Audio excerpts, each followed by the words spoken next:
Hey everyone, happy Thanksgiving. Welcome into Attacking Third. It's Wednesday, so you got your girls with you. Sandra Herrera, I'm Lisa Carlin. We are talking everything around the world of women's football, including the U.S. women's national team as they get set to take on England. We're giving you a full preview.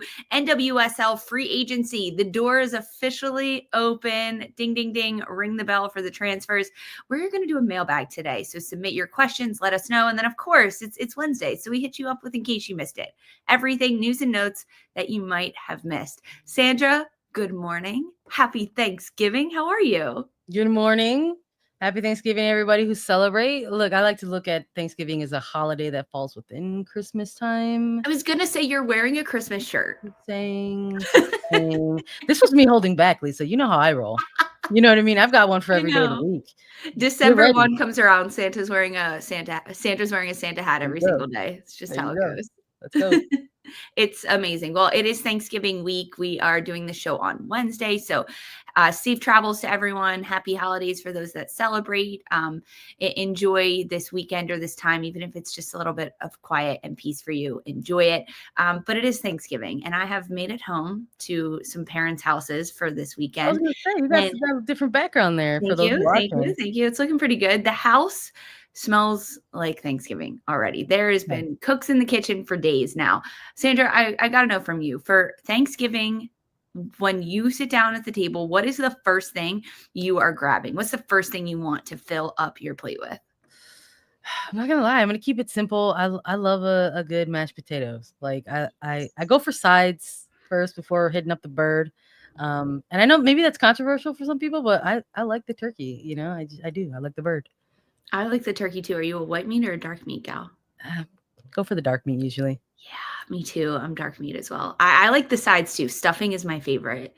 Like my dad makes a homemade stuffing with like walnuts in it. It's so insanely good. I also like cranberry sauce too. Okay, so you're sauce, not can. Yeah. All right. Sauce, not can. I do like the can though. The sandwich the next day is a can. I love a little jelly. Love a little jelly going on. Oh, I love it. Sliced. I love it like that. 100%. Oh, it's so good. I can't wait. I'm actually getting hungry talking about this right now. But we have a lot to get into, Sandra, because we are already in an international window. The U.S. women's national team and all the players, including head coach Emma Hayes, have traveled themselves to England already. They are there because the U.S. women's national team gets set to play England this Saturday, November 30th at 12:20 Eastern kickoff. You can watch it on TNT. It is in London, England, at Wembley Stadium. It doesn't get bigger than this, Sandra. Reigning gold medalists, the U.S., against reigning European champions. It is the 20th meeting between these two sides. The U.S., they do have the advantage, winning 12 of the previous 19 meetings. However, October 2022, England played U.S. at Wembley, and the Lionesses won 2-1. All three goals came in the first half hour. There was a goal called back by Trinity Rodman. It is always stiff competition when England takes on the U.S., but it feels like there's more on the line right now as we get set for the Euros. England gets set for the Euros in 2025, and the U.S. prepares for this new cycle under Emma Hayes. What do you expect when England and U.S. get together? I want a battle. I want like maybe a little bit of caginess. You know, I don't know if it's just because of the NWSL championship that we're just coming off of and what we saw there between Orlando and the Spirit, but I want to see that. I want to feel it. I want to feel that it's a big moment, and nothing says rivalry better than two teams who are kind of in the top of their game and in the top of their form. And this is a bit of a homecoming for Emma Hayes. So there's this like weird sub layer of like what it's going to mean for her to return and come back after winning a gold medal with USA and Serena Wigman, and who she's calling in, and who also she wants to get looks at as well, because this is it. We're in the in-between. This is the buildup. This is the look ahead to the 2027 and 2028 cycle. And so what are these teams going to start looking like, preparing for, and how are they going to start to take shape ahead of that next major international cycle? And this is just going to be the first one. I wouldn't be surprised if in the build up over the next couple of years where we get another one of these between USA and England, maybe they finally bring themselves over to the United States. Finally, I hope they come over here because I've been dying to see this matchup. For Emma Hayes, it is absolutely a homecoming. It will be Hayes' first time coaching on English soil since she left Chelsea earlier this year to come to the States and coach the U.S. She's been able to like visit some of her old spots, hang out around London, do some really fun things. This has to feel good for her. It also has to be really emotional for her as well, right? To see her family and so many of the friends she knows and players that she will now be going against on the other side, right? She's coached so many of these Lionesses at Chelsea and coached against them in the Women's Super League. But US and England are at this really interesting part, both national teams in their cycles, because it is a little bit of a buildup for both of these sides. They have, for the US, without Triple Espresso, without some of their big superstars to lead the way, which is a really good opportunity for younger players to come in. Lily Johannes, the young midfielder teenager, has just announced that she will be playing for the US moving forward. She is called into this camp. We've also seen goalkeeper Alyssa Naeher announce her retirement following these 2 friendlies that are happening in Europe. It's a lot of change. It's a lot of overturn, specifically for the US. For England, it's a little different because they're preparing for the Euros next summer. They have to step it up a gear. They are looking to defend their title as European champions. This is absolutely interesting matchup because both sides are looking for different things. That doesn't mean it's not going to be cagey. That doesn't mean we're not going to get fireworks, rivalry, competition, because that is exactly what I expect. So heading into this episode, Sandra, we got to do our projected starting lineup for the U.S. women's national team. Why don't you take us through yours first? Because I want to see what you've rolled out for us. How do you want the U.S. to start against England on Saturday? Happily, let's go through it. I've got it's a big one, and turns out these are games where we're saying farewell to Alyssa Naeher. So for me, she's absolutely got to get the start at Wembley. Alyssa Naeher in goal. I've got Fox, Girma, Davison, and Kruger to round out that back line. I've got Lavelle, Horan, and Coffey in the middle third. Williams, Shaw, and Thompson up top. Giving a little nod to some defenders there in the back, players that have played with Alyssa Naeher for quite some time. I think maybe we might see some players that she's got a lot of familiarity with, has got that chemistry with, to kind of run out the defensive side of things. But I think the October window for Alyssa Thompson specifically was incredible. Such a standout player, incredible performances. And maybe, just maybe, we're not done seeing Shaw in the 9. We have heard Emma Hayes talk about how there's a lot of good players across the U.S. women's national team pool. And she has found herself in that coach's challenge of trying to see where to plug in players and how they can find success with some of their best players on the team, even if they all happen to have one preferable type of position. That's not always how it's going to work for the USWNT. So they got to kind of see how players can rotate in and out of position, how they can play higher, how they can play lower. So I'm kind of curious to see how it'll look under the bright lights of Wembley.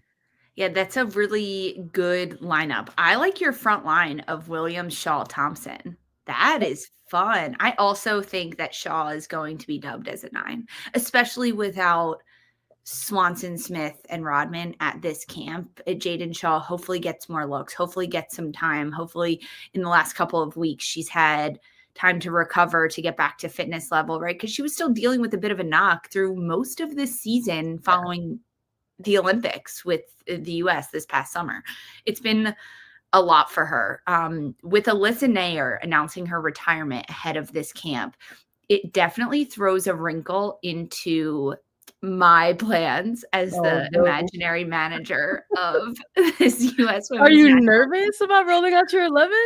I'm not at all nervous. No, because I'm shooting for the stars. But with Alyssa Naeher, before she announced her retirement, I would have said that she'll probably start both of these games and play 90 minutes through both of them. However, knowing that she only has 2 matches left, and then Emma Hayes no longer has a number 1, and to me, the clear number 2 is not clear. The number 2 goalkeeper is not clear who will step into that number 1 spot. She only has a finite number of opportunities to see goalkeepers in competition against good competition like England, like the Netherlands, that are going to test these goalkeepers, that the goalkeepers are going to have to do well defensively, shot stopping, crosses in the box, physicality, but also distribution with high amounts of pressure against them. So that's where Emma Hayes has a big task of getting some of these other goalkeepers opportunities and minutes. And there are some young keepers in this camp. So I'm going to roll out with my starting 11 for the U.S. against England. I have Fallon Tullis-Joyce getting the start. She needs to get minutes. She has to get time. And with Alyssa Naeher only having 2 games left, you give her the last game. You give her the very end of it. I could see rotation at the goalkeeper position, right? I don't think so, but that's how I see it. Across the back line, I have Kruger, Germa, Sams, Fox. Emily Sams had an absolutely outstanding year, winning a gold medal, winning the Shield with Orlando Pride, winning the championship. You reward that behavior. You put her in the back line with Germa. I think that's a partnership that needs to start developing and growing. But Kruger and Fox, same as you in the outside back. In the midfield, ours look pretty similar. Haran, Lavelle, and Albert. I put Albert in there just because she's currently in season. Meanwhile, Sam Coffey is not, right? Her and the Portland Thorns got knocked out a couple weeks ago in the playoffs of the NWSL. Corbin Albert is in good form. And I think that Hayes is leaning towards having someone like Albert in the midfield who can play, build, and do a lot on both sides of the ball while also holding it down as a solo pivot to allow Haran and Lavelle to move forward. Up top, I also have Lynn Williams and Jaden Shaw, and I have Yasmin Ryan. This was a hard pick for me, this right wing position, because Alyssa Thompson could slot into that role. Yasmin Ryan, Emma Sears, you could throw her up there. And I was specifically thinking about the last camp in October that the U.S. played. And Emma Sears, of course, had a tremendous, tremendous camp. But Yasmin Ryan really proved that she deserves to be on this U.S. women's national team roster. And to play Ryan with Shaw and Williams up top, I think could be a really good mix and balance of technical ability, crossing ability, aerial ability, dropping deeper. And then we could see Williams and Ryan be kind of like a double 9 at times if Shaw drops a little deeper. I really want this front line to happen. I think it's so dangerous. I think that's what's so exciting about some of these attacking players that got called into this camp. Like, how often are we going to see throughout either of these games, maybe like just random switches at some point? Like, that's what I'm looking forward to. Like, maybe there will be some caginess to start, but when you're met with that, how do you respond? How do you adjust? And Yasmin Ryan is, I think, for me, that type of player who's in that camp for this reason. Like, her ability to make those adjustments on the fly, I think, are something that she's shown us already in NWSL play over the last couple of seasons. And I like that when we're going into these types of friendlies now, it's like super unpredictable, like who's going to get a start. There might be like some players, like we had some similarities right now in our wish list here, but ultimately, like, we're not going to know who is going to get this start until we see that lineup drop against England. That is honestly the best part. So I want to ask you about the goalkeeper position, because it is clearly top of mind for a lot of people. Some people in our chat with us live on YouTube, hey guys, we see you. Thanks for chatting in here. They are saying that Casey Murphy is the goalkeeper in waiting, that is the number 2 already ready to move up. There's also Jane Campbell. Paul Brown is saying, in my opinion, Casey Murphy is the goalkeeper in waiting. Jane Campbell got a shout out as well. Guys, they're not in this camp. It is Mandy Haught, Fallon Tullis-Joyce, and Alyssa Naeher. Mandy Haught has 1 cap. Tullis-Joyce has none. It's slim pickings, I'm just saying, of like experienced keepers in this camp outside of Alyssa Naeher. Who would you think would get more time between Haught and Tullis-Joyce in this camp? For me, I think Tullis-Joyce, just because of she's already in Europe. She's been there. She's probably just like waiting for the rest of the team to get out there. Let's be frank.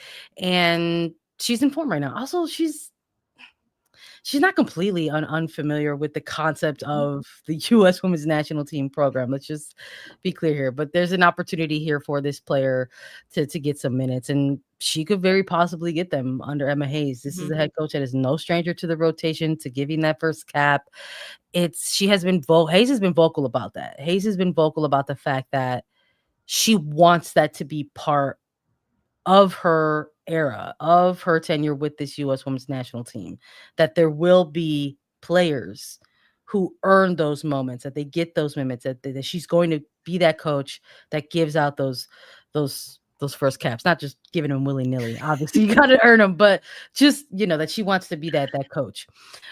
She understands the pressure that comes with is her as the manager, but also what that means to a player once they put forth that effort. But for this particular one, I think you hit it right on the head. It's like, you're not saying that there is no de facto backup. We can sit here and talk about the goalkeepers that have been part of this goalkeeping trio, but I'm with you in 100% that in this, there's a very special opportunity here for the goalkeeping position. And if I have to lean one way, I think Tullis Joyce. 100%. If I'm Tullis Joyce or Mandy Haught for that matter, every single moment that I am in this camp, I am turned on. I am a sponge absorbing everything. I am giving everything in training. I'm asking questions. I'm staying late. I'm following Alyssa Naeher around to ask her questions. I'm doing everything I can to prove that I deserve to be here, because maybe it's not the number 2 spot up for Tullis Joyce or Mandy Haught, but there is a spot up for grabs. When you say goodbye to one, there's always room for others. Yeah, Casey Murphy, Jane Campbell, Aubrey Kingsbury, they're not in this camp, guys. Okay, so they're not here. They're not here yet. We just got to focus on what's here. For this match, we're talking starting lineups. There's also a whole slew of players on the bench. Who do you want to see get minutes in this game against England, or specifically in this camp, that's not in your starting 11, Sandra? Okay. I hope either combo of Sears or Setner, and I'm going to lean towards Setner because of the youth factor here.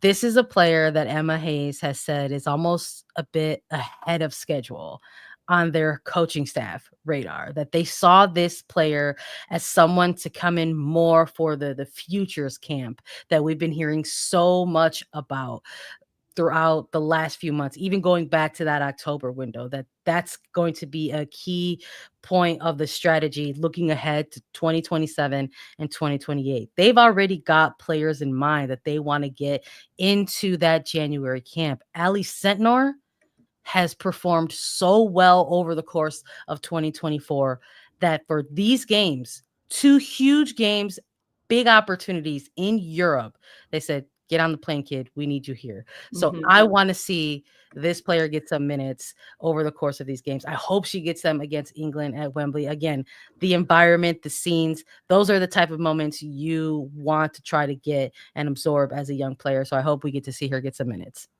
Ali Sentnor, number 1 on my list to get time, to get minutes in this camp. She's so deserving of it. What she's done at the youth US level with the U20, she has been fantastic, carrying so much of the offensive load for Utah Royals this year. Sentnor needs time.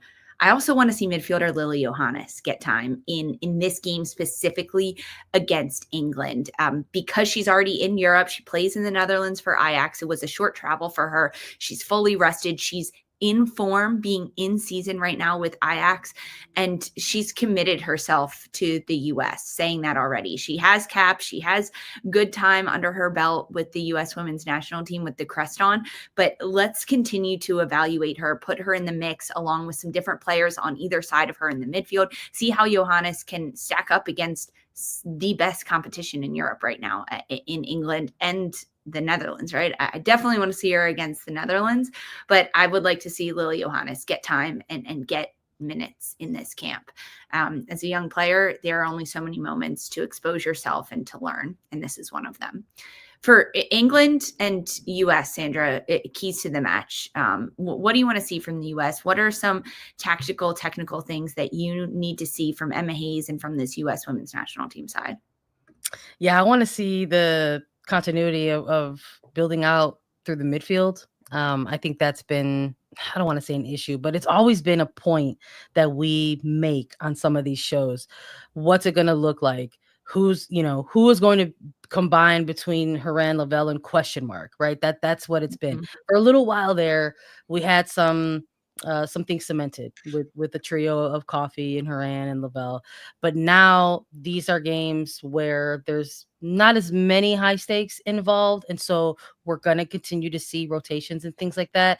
So let's say maybe the starting trio in the middle gets 45 minutes. I got to see good combination play. I want to see good link up. I want to see build. I want to see playing balls in behind. I want to see that happen. I want to see more of a front six versus just a middle three. So that's what I'm looking for in this game. For me, the U.S. has to score goals. They have to create chances. They have to create clear-cut chances. And that is incredibly difficult to do. Without a triple espresso of Trinity Rodman, Sophia Smith, and Mallory Swanson, who is going to step up offensively for this U.S. women's national team side? I don't care if it's Lindsay Horan and Rose Lavelle in the midfield. I don't care if it's any one of the attacking front six, Sandra. They just have to create clear-cut chances in whatever way that comes, from a high counter press, putting the Lionesses under pressure and creating chances and shots on goal. That's how the U.S. scored the last time they played for Sophia Smith. That's how she got the goal.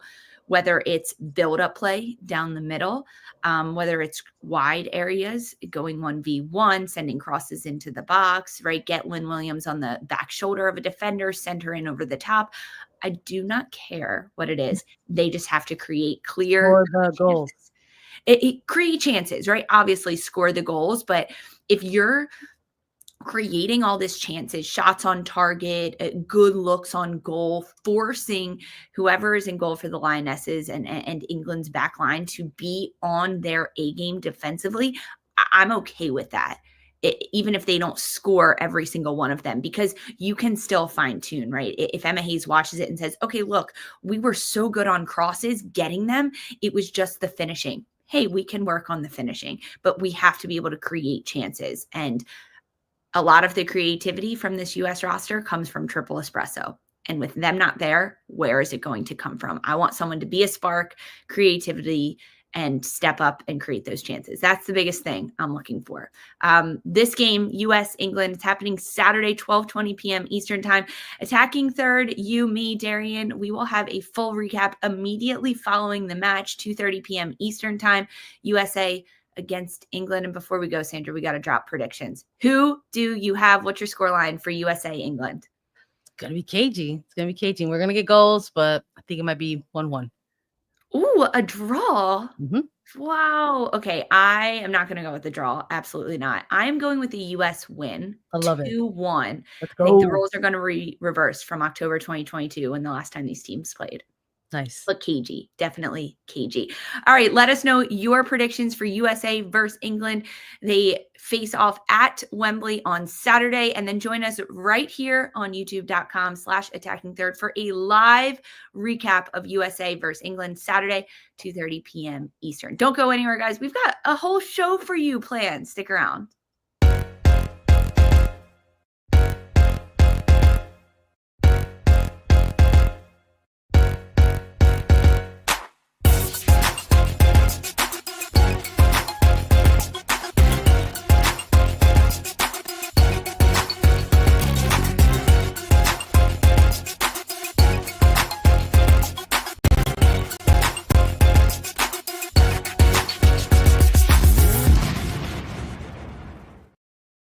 Hey everyone, welcome back to Attacking Third. With the close of the 2024 NWSL season, immediately after it, Monday of this week, the NWSL free agency window opened.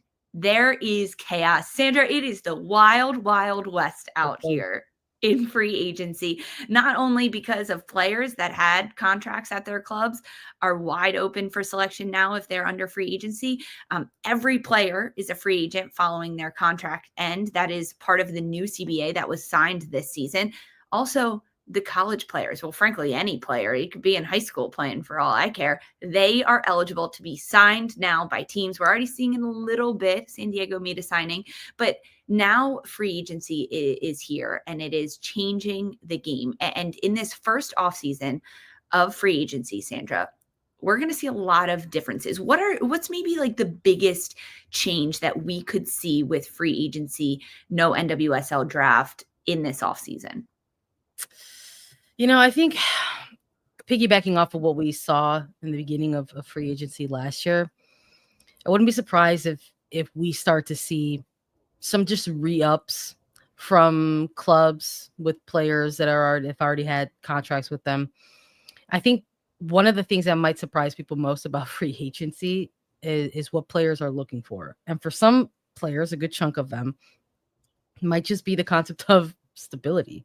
So getting a decent contract, even if it's a 1-year option within a club that they're already familiar with, that they've already have experience with, and they want to continue to see that going. I think Houston, probably the best example of that. When we run down the list of players, they don't have a ton of free agents that they haven't already maybe negotiated with already. We saw some contracts kind of come to life going into the playoffs.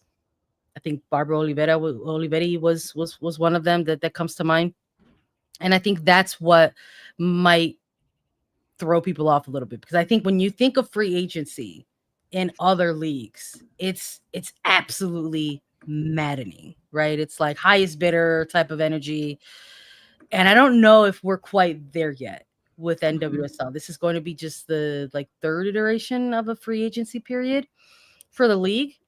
And I think what we've seen off of the last two examples is that it really is just that. For some players, it is just about finding the right fit and getting some stability. And along the way, there's a couple of home runs, like we saw last year with Gotham snatching up 4 of the biggest targets on the free agency list. I don't know if we're gonna see or feel some of that this year.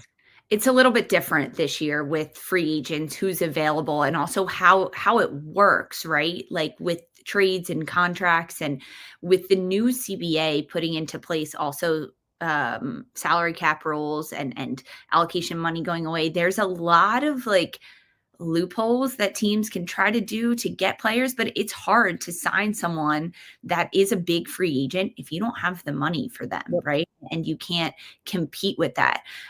There are some players that retired this year that have said goodbye, which of course open up spots on rosters. So looking at it from that end, the holes and where teams need players, some of the notable retirees at the end of this 2024 season is Gotham's Sinead Farley, Angel City's Merritt Mathias, San Diego's Alex Morgan, Gotham's Kelly O'Hara, Kansas City's Desiree Scott, and Portland Thorns' Christine Sinclair. So definitely some positions, right? Salary caps opening up, opportunities for different players. There are some big free agents this offseason, Sandra. Some of the notable free agents around the league include Angel City's Kristen Press, the Angel City rookie defender Maddie Curry, Chicago's Tatum Milazzo, Gotham's Midge Purse, Kansas City's Kristen Hamilton, and goalkeeper A.D. Franch, Racing Louisville's Abby Urseg, Kerolin at North Carolina, Marta, Becky Sauerbrunn, Lou Barnes at Seattle, and Nicole Barnhart, another goalkeeper. A lot of free agents. When you look at this list, Sandra, who jumps out at you? Who are the biggest names that you see here that could make moves? Well, biggest names that could make moves for me, I think I got to go with Kerolin and the North Carolina Courage. I think there's big names on this list, but I don't know if they're going to make moves, right? Like Kristen Press is a huge marquee name. Marta, huge marquee name. She's coming off of an incredible season with Orlando. But Marta's not going anywhere. These are players in different phases of their careers at this point. And so where are they going to go? Probably nowhere. They're going to stay either right where they want to be or make a different type of decision for themselves. So when I'm looking at players who are possibly going to make a move, or at the very least, a huge target for other teams to try to pitch and convince, it's without a doubt 100% Kerolin. We're talking about the former MVP here. We're talking about a player that was coming off of an ACL injury. We just saw her kind of getting into form a little bit, but just maybe ran out of time in the regular season. And when I think about teams that want to have a smart, creative, attacking, vicious type of presence in their final third, I think Kerolin is absolutely the type of player that you want to try to go out and target. And for a fact that Sean Nahas in North Carolina are trying to get Kerolin to stay. It hands down. You don't want a player like that to go away, especially because she hasn't really been able to contribute in the last year. She was coming off of that ACL injury that happened at the end of 2023. She went to the Olympics and picked up a little bit of a knock with Brazil, and we only got to see her for spurts and minutes towards the end of this season. Kerolin is a huge shout on this list. I think you could also argue that Becky Sauerbrun's not going anywhere on that list. Lou Barnes with Seattle. I mean, she spent her entire career in Seattle. She's not going anywhere. I think also on this list is Kristen Hamilton as a free agent who is at Kansas City as a forward. I mean, she's had such a long tenured, successful career in the NWSL, and Hamilton's done a really good job of making herself useful and available. And she did not get a lot of time this year under Vlatko Andonovski at Kansas City, namely because they brought in players like Temla Shawinga and Michelle Cooper had an incredible season, and they just bulked up their attack. However, I don't know if Kristen Hamilton's going to go anywhere. She spent a lot of time in Kansas City. She has a home there. She has a life there. But if I'm another team, I'm looking at Kristen Hamilton and saying, how can I get this veteran on my team? What is it going to take? Like Midge Purse, there's also a conversation around her being at Gotham and, of course, sustaining an injury this year, so not seeing a lot of time on the field. But that's another one. There are a lot of other free agencies. The graphic and the full screen that we showed you on this show were just some of them, but amongst the whole list, you can look at it on NWSL's website. There's a couple other players that have stuck out to me, Sandra. Danielle Colaprico, midfielder at San Diego Wave. That was a huge grab for Casey Stoney and San Diego to bring in. The fact that San Diego hasn't announced, I should say, their head coach yet. There's a lot of change in the coaching staff.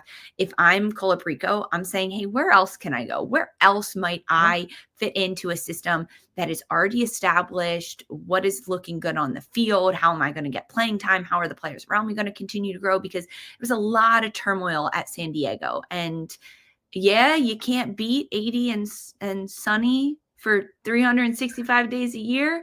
But if you want to play and you only have maybe a couple years left, you think, before you might retire, I want to go somewhere where I'm going to win a championship at the end of it, because that's what Colaprico wants, hands down. Yeah, I think that's fair. And I mean, like, it's not like she would walk away out of San Diego with nothing. I mean, she was part of that Shield winning team. And I think when you are another franchise maybe who is looking for a more connective, ball controlling, ball winning type of player, Colaprico's a great shout. And there's a ton of them. You only listed off a couple of them. Definitely could see it on the league. I would also even venture to say, like, be careful for some of the names that you're looking at on the league list, because I don't think that list has been updated yet.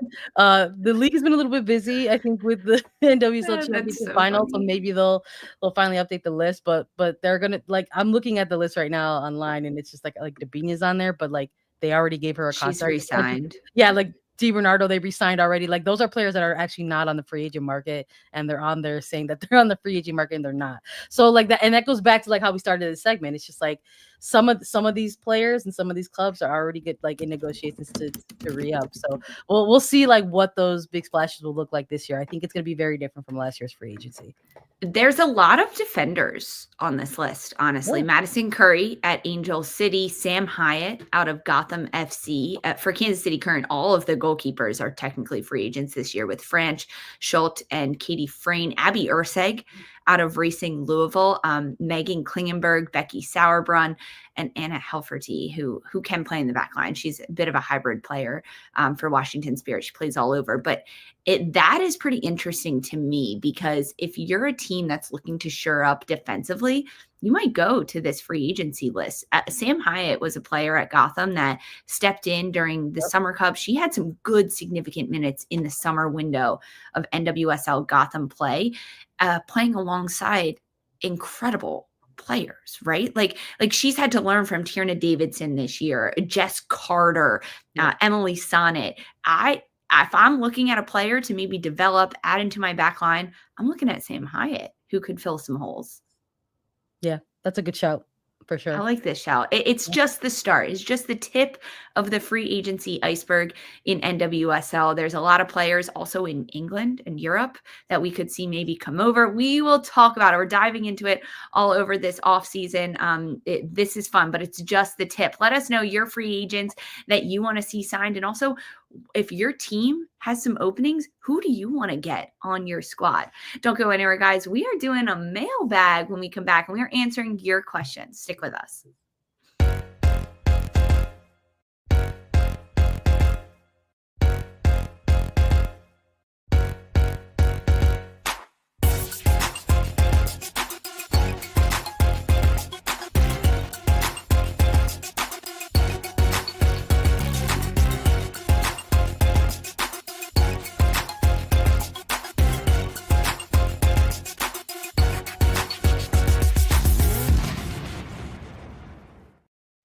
Ding dong, mail's here. Welcome back to Attacking Third. It is mailbag time. Thanks so much for submitting your questions across our social medias at Attacking Third. If you're with us live on YouTube, drop some questions in the chat. We save them, we answer them. We want to know what is up with you guys. We got some good questions here, Sandra. We got some good ones. Thanks, guys. Let's dive in. Our first question from @PaulBrown2422 says, what are your way too early top 4 NWSL teams for 2025? Paul, I love this question. Thank you so much, because early predictions are my specialty. I love this. I have a couple written down, Sandra, but give me one. Give me one of your top 4 way too early 2025 NWSL teams. Just one of my top 4. I gotta go with Gotham. I'll go with Gotham as one of my top 4 NWSL teams. I love what they put together this past season. I think they're going to be disappointed and motivated by the way they bowed out of the playoff run. I think I saw some folks out there saying that there was maybe a little bit of a choke, and I'm like, wow, harsh. But I think those are all motivating type of factors. And I think with a slew of that free agency class in place, coaching in place with Juan Carlos Amoros, and pretty good goalkeeper, I think they're going to be all right. So I'm going to keep Gotham as one of the top 4 teams. That is a very fun shout. They have the biggest target on their back for how they played this year, all the superstars. They also won't be without so many players next year, right? Because of international windows and what's happening. My shout's going to Washington Spirit. This is a team that has so many young rookies that not only contributed this year, but were integral parts of the success of the Spirit. You're going to have Croy Bethune back fully strength. You have other rookies like Hal Hirschfeld, who has significant time getting more call-ups to international windows with the U.S. Women's National Team. She's going to continue to grow herself as a player, maybe shake off some of those rookie cobwebs that we saw this year, where she was a little all over the place. But you have Courtney Brown, McKenna Morris, Kate Wiesner, all players that got time this year to grow in their confidence and to shake off a lot of the college dust that they might have had. Plus, you have head coach Jonathan Giraldez, who will get an entire offseason to pick up any free agents he needs. He also will get an entire preseason to prepare his team for the long season ahead.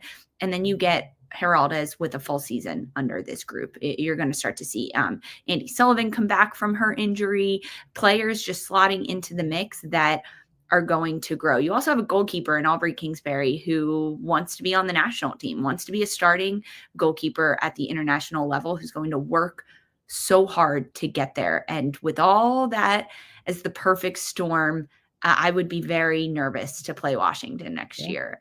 Look out for Washington Spirit.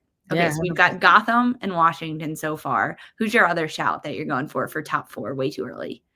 I mean, I don't know if this is way too early or way too obvious, but I think we've got to include Orlando in the mix here. I mean, they don't have the type of season that they just came off of, and we not include them in a top four. Are they number one? I don't know. That's one of the tough things about trying to run it back a following year. They're going to have a huge target on their back. We're not just talking NWSL champions. We're talking Shield winners. We're talking record holders. Barbara Banda, she going to get better somehow, or our team's going to try to figure out how to, limit her. But I think some of the moves they've also already made, they've got Banda locked up. They've got multiple players that are locked up with option years as well. So kind of similar, I think, to Gotham in that sense, where they've got a core group of players that they're going to have a lot of similarity going into 2025. There's no way we can't include them in a top four position right now. Good shout for Orlando Pride, hands down. So Washington, Orlando Pride, Gotham right now. I'm going to go Bay FC. This is a team under Albertine Montoya that we really started to see towards the final third of the season what they can be made of. The players that they have brought in defensively, adding Abby Dahlkemper to that back line with Emily Menges, Alyssa Melanson, and Caprice Didasco, all have really solidified themselves defensively. You also have Savvy King, who's ready to get more time to grow with this group. Plus, Tess Bodie had established herself, and we only just saw a touch of Rachel Kudananji and Ashwala up top. Nice. Plus, remember Alex Lueta, who Albertine Montoya to build his team around in the midfield. That was their first signing, their marquee signing as an expansion club. And she was out most of the season with an injury. She's going to be back next year. She's going to be looking to build, to get back into form. I compare this Bay FC side to San Diego Wave. In their first season as an expansion side, they were really good. It was very, very reminiscent of Bay this year. And then in the second season, what happened with San Diego, Sandra? They freaking won. So keep an eye out for Bay FC. This is a team that's going to go on a run this year under Albertine Montoya. I guess I like it. We're still in 2024. Paul, awesome question. Thank you. Okay, question number 2. What's up with NWSL West Coast teams performing below expectations? This question is from Pasisumo. I'm so sorry, I don't know. But what is up, Sandra, with NWSL West Coast teams performing below expectations? Oh, boy. I'm gonna go with Gaspar for sure. Look, Gaspar disagrees with you, Lisa. They thought that Bay FC underperformed. When you're using an umbrella term like West Coast, I'm assuming you mean like everyone in the West Coast. So I'm assuming you mean Portland, Seattle, Bay, Angel City, San Diego. Let's throw Utah into the mix as well. It's a lot of teams, and I would say maybe with the exception of Bay, right? Maybe with the exception of Bay. We're taking a look at those teams and saying that they underperformed this season. And look, shout out to this question because I think they're correct. Like, that's a lot of teams, and to say just one of them was able to perform a little bit better than the others and find themselves into the playoffs. Maybe Portland and Bay can go back and forth about who had the better season, but other than that, everyone else was on the outside looking in for the most part.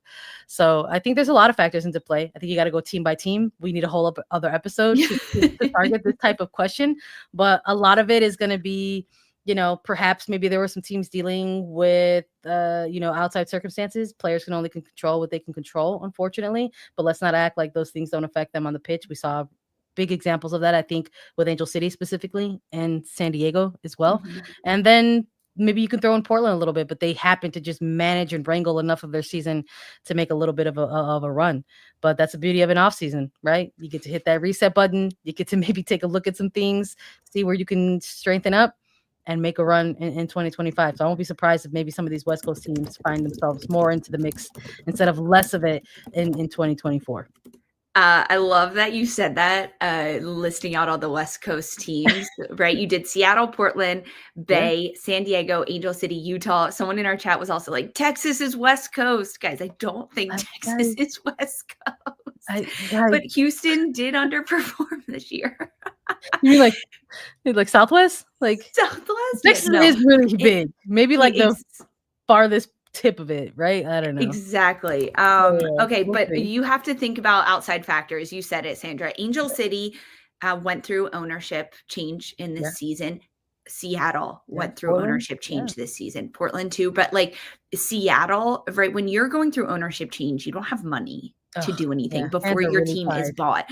And you can't get players in from England, from overseas, from other clubs. You can't offer them contracts if you don't have money. You can't do anything. You can just trade players away from you, but you don't want to do that because you won't be able to bring any in. That was probably the biggest issue, I think, for Seattle this year. They didn't have enough stability in their ownership and enough changes with money to be allowed players in and players out. Also, San Diego fired their coach when they shouldn't have. That's a blanket statement that I will stand by. That's a big conversation. Okay, we've got one more. This is a bonus mailbag question coming in from James Miller, who joined us live today on the YouTube page. James, thanks for this question. This is also a great question. How would you best use Michele Kang's investment to develop players and coaches? Well, first of all, I would have a beautifully big bag to hold all of my money in, just like her. I would dress just like her because she's absolutely fabulous. But this is a really fun question. I think a lot of it comes to education, right? And with all that money, you can not only hire educators to educate young players, young coaches, young referees, anyone within the organization, from the youth programs all the way to the top. But you can host seminars for them. You can host 3-day conferences where you're bringing in all these best people and having the very best in the world in football to talk to these people of all different calibers, all different levels. I think that's a really good way to use this money. Is it starts with the education. That's the first thing that came to my mind, Sandra.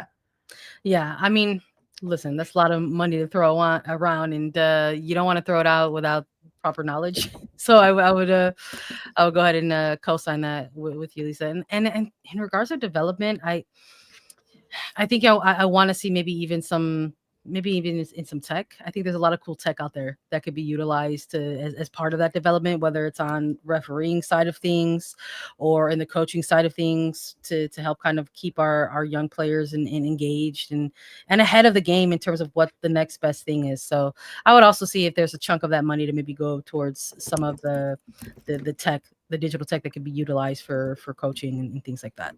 Yeah, digital tech, a lot of good avenues. I'm sure Michele Kang has a whole team of people helping her deploy this money, because when you have that much that you are giving to people to develop, it's going to the right places. Thanks, everyone, so much for your question. I love these mailbag segments. Let us know if you have questions. Hit us up on socials at Attacking Third, or let us know on YouTube in the community slide or on these chats. Ask us your questions and we'll get to them. Okay, guys, don't go anywhere. We've got In Case You Missed It coming up next. Stick with us.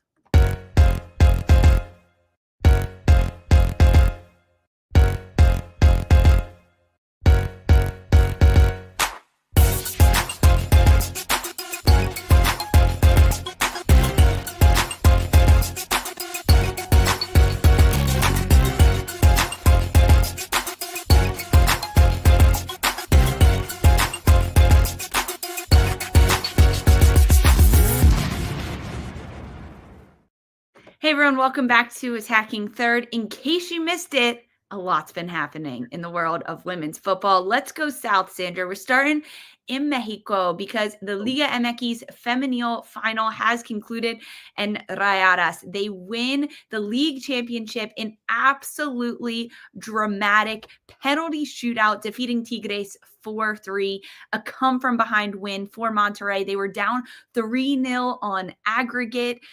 This game was absolutely bonkers. It took until the stoppage time. There was a saved penalty by Rayadas and ultimately a goal that sends it into extra time and for penalties. And the Rayadas get the job done, Sandra. So exciting for Monterrey. I love it. And congratulations to them. Like back to back. They're like the first team to like actually get that achievement. It's tough. Like Liga MX Femenil is not easy. I know folks are quick to say like maybe it's turned into like a 2-team league, like maybe some others in the world where it kind of comes down to 2, but that's not necessarily the case when you look down how the past playoffs have gone for this league. But I love it. I mean, high drama, and it's part of what always makes Liga MX Femenil so exciting. And I give some of that energy this way. Bring it some of this way. I'm not gonna lie. Like, let's get some of that, let's get some of that energy, the high drama, the spiciness going on in some future NWSL championship finals for sure. But big congratulations in order. Massive performance by Rayadas for the comeback.